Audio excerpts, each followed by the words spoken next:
Ladies and gentlemen, KageKaze here with the final crafting corner. We are looking at the final artisan, my favorite, Covetous Shin, the jeweler. We're going to take a look at what it takes to level him up and what you can expect from leveling up. Now, one thing about the jeweler I would like to point out, and one thing about gems in general.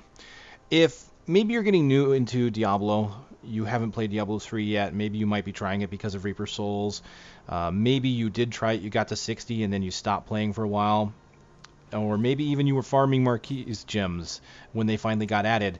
I honestly am going to strongly suggest not really spending money on your gems.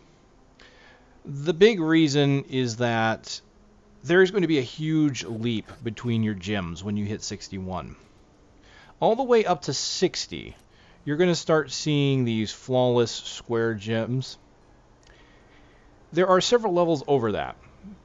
The perfect square, the radiant, the star, and even up that, flawless, perfect, radiant, up to marquee.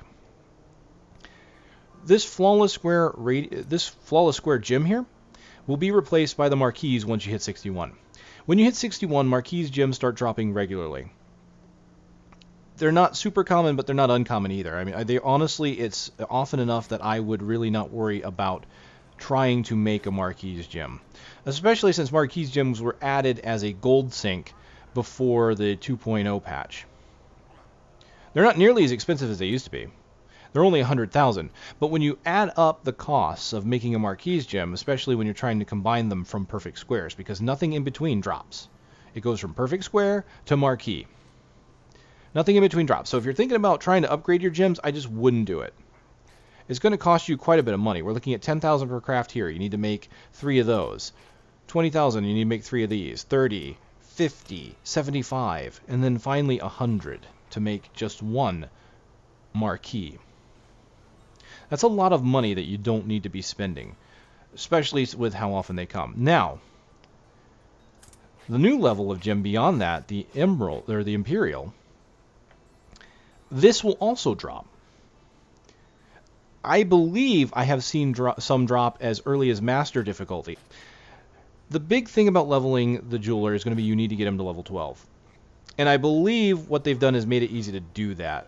Whereas in the blacksmith, you needed to level him up multiple times, or at least you needed to train him multiple times before he gained a level. It's looking like what they've done here is given him just one button to push. The 40,005 Death's Breath. That is fairly equivalent, actually, to what it took for the blacksmith.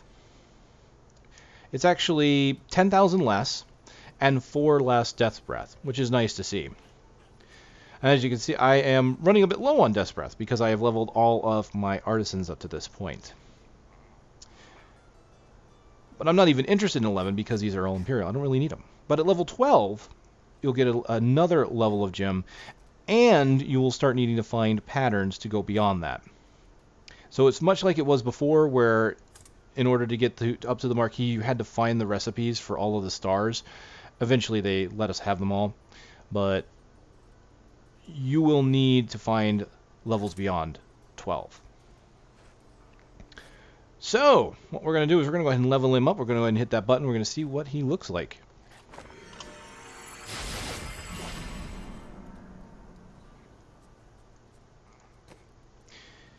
Moving on, and once again, we're only going to have one button to push. So it's going to take us 40,000 and another 5 Death's Breath.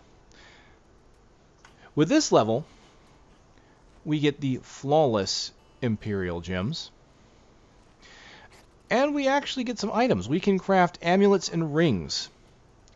So this is why you want to level up your jeweler. Even if you're not concerned about getting higher level gems than Imperium, because Imperiums are pretty strong. But now you can actually craft amulets and rings, which is something the blacksmith always lacked. So if you weren't getting the items that you wanted for those slots, now you can. And much like the blacksmith, they're rolling on a random level of 4 to 6. It's unfortunate that you didn't get these for level 61. I would have liked to have seen that. But seeing that we get these at 60 is still nice. Now I'm going to make the same speech that I made with the blacksmith. Just because it says level 70 doesn't automatically mean it's going to be really good. You can see that it's random from 4 to 6. You can basically craft an item that can be one of the best level 70s in the game, or you can craft something that's like early entry level 70 gear. It's going to vary. The way they've set up the stats and loot distribution, the required level does not equal item level, because some of us may be used to going up item levels above what we have. For example, before 2.0, you could get monsters that were 3 levels higher than you. So monsters were going up to level 63. And so we could find gear and craft gear that was up to 63.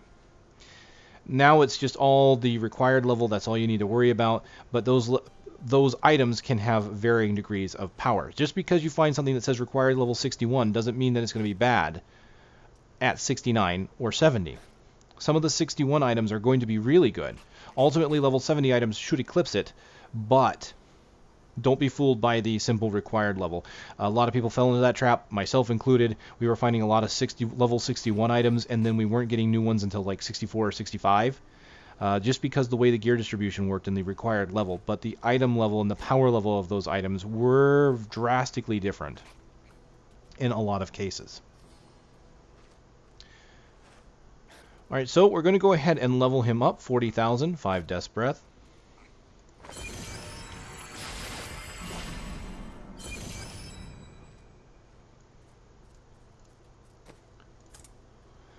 You see the ring and the amulet have appeared. Now, you see that he does have the old Hellfire ring here from level 60. He does have a new Hellfire ring that you can acquire at level 70. I will be putting together something of a guide for that once I'm able to start working on it. It may take some time due to RNG. The numbers for the items that you need to make these rings have drastically changed. There is no 100% chance anymore.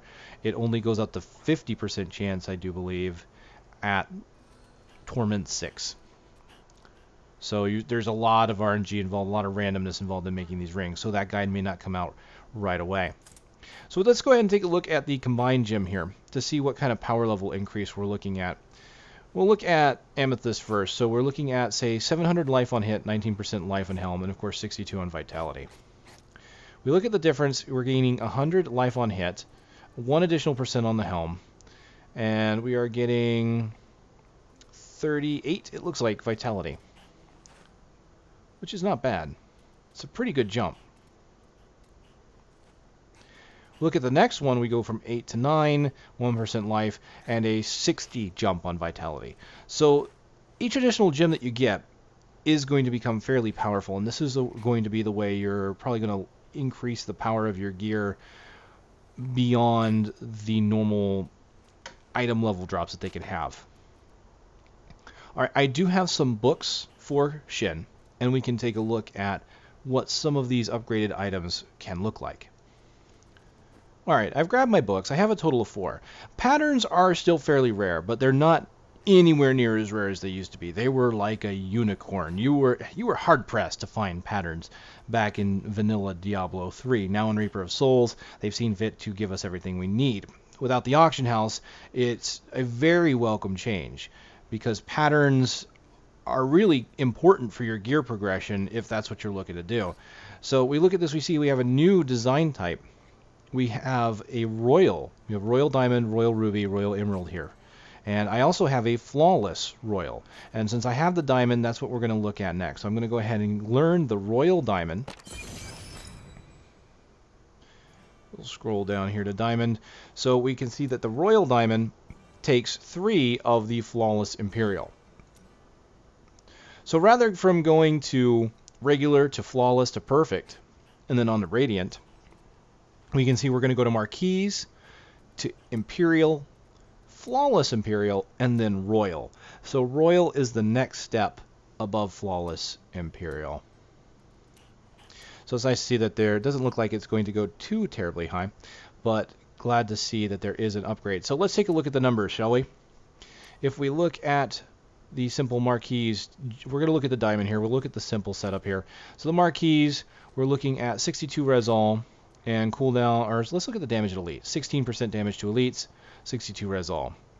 Moving up, we have 4 more res all, and we get 1 more percent to elites. Going to Flawless Imperial, we are gaining 4 more resist all, and then yet another percentage. That 1%, honestly, as far as damage to elites, is actually fairly important, very useful, because each percentage of damage as you may have seen from your stats, you may only see changes of 1 to 2% unless you're having a drastic change. That 1 to 2% can mean a lot in the grand scheme of things. 70 res all from 66, so 4 more again here. So the res all is pretty nice going up. 4 each. We can see that we go up here to 74, and of course the damage to elites is 19. Going to the final level here of Flawless Royal, I will admit I'm not entirely sure if there's a level beyond this, but we go from Royal to Flawless Royal. This looks to be the final tier. We're going from 74 to 78, so yet another 4 on the res all, and we are gaining the final percentage, damage against elites by 20%. Now, as far as costs, I didn't cover that earlier. We can see that the Imperial Diamond is only a gold cost. So let's go to the Marquee. See, it's 100,000 for the Marquee. Again, I would not craft up to that level. Imperial takes 200,000 to get to that one. Again, don't craft up to that. Now, beyond Imperial, it's going to be up to you if you want to start crafting. This is where it's going to start getting expensive, however. To go from an Imperial to Flawless, you're looking at 300,000.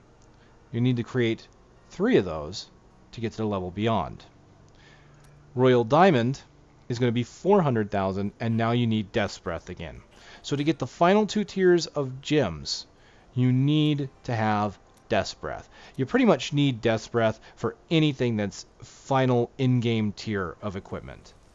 Alright, let's go ahead and end this off with calculating the final price of what it's going to take you to get a Flawless Royal gem of any kind, assuming you, of course, get the patterns to get this far. We're going to start with the Imperial Diamond. Imperial Diamonds actually do start dropping from the Master level, and from Torment up, the drop rate seems to increase from there. So let's assume you have as many Imperial Diamonds as you need. We need to go to the Flawless Imperial Diamond. It takes you 300,000 per craft. You have to do that 3 times to get to the next level. That makes this take 900,000 from the Flawless Imperial. But that only gives you 1 gem. You need to do that 3 more times to get to the next level. So we're looking at 2,700,000 in order to get as many gems as you're going to need to move on. We take the Royal Diamond. We need 3 of those. This is 400,000, and of course a Death Breath. So you're going to need 3 Death Breath and 1,200,000 to make enough Royal Diamonds just to make 1 Flawless Royal Diamond. This one will take you yet another Death's Breath and 500,000. Altogether, your total price to go from Flawless Imperial Diamond all the way up to Flawless Royal is going to be 4.4 million gold. 4,400,000. That's just for 1. And as I understand it, high-end recipes will require some of these high-end gems. So you're going to need to be crafting some of these to get some of the higher-end set pieces and legendaries. So you're going to want to make sure that you're out there getting that gold. You may even want to pump some gold find into your Paragon at some point. Thankfully, the gold seems to have gone up quite a bit. I've been making quite a bit of money before crafting. So I've been able to keep my cash flow fairly steady. But as you start combining gems, it really will start to be a cost burden. So you're probably not going to really want to touch anything under Imperial. You might have to use Marquee at some point because you are going to have a lower drop rate of Imperial compared to Marquee. I'm going to give you guys a link to a gem calculator that was given to me.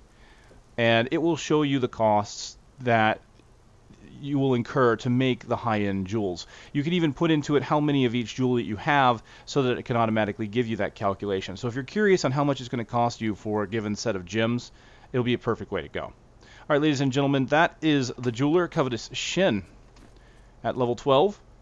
And we've gone over the costs of the final level of gems. No one said it was going to be cheap being a hero. All right, ladies and gentlemen, thank you very much for watching. It's been a pleasure.